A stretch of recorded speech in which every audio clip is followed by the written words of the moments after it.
Dnes ma vietor nesie späť, tam, kde dažde voňali po mori.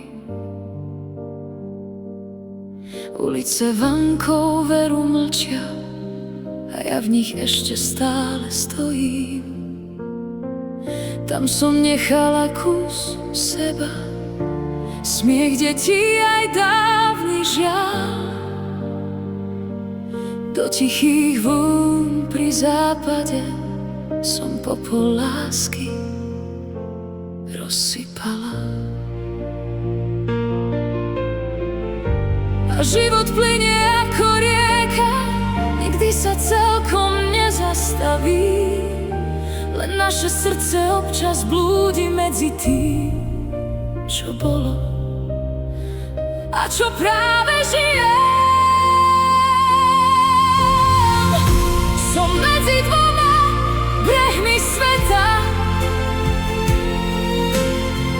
jedným včerajším, druhým dnešným.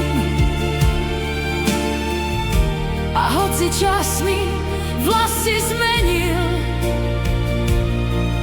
vo vnútri ešte horím nežne. Mám deti, vnukov, tiché rána, a predsa niekedy ma bolí snívať. Ale aj smútok má svoj význam, učí nás hlbšie milovať. Jeden syn nesie v očiach únavu, druhý sa stráca v rýchlom dni.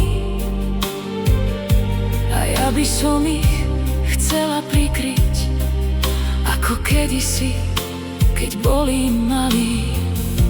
No život kráča vlastným tempom, deti už majú svoje cesty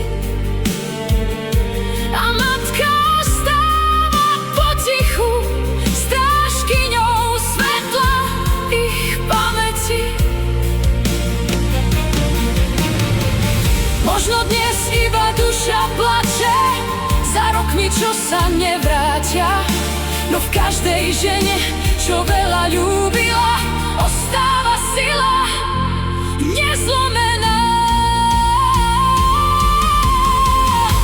Som medzi dvoma brehmi sveta, no už sa nebojím ticha, lebo všetko, čo som stratila, stále vo mne potichu dýcha. A keď raz vietor z mora zafúka, spomeniem si bez bolesti, že láska nikdy neumiera, len mení svoje cesty.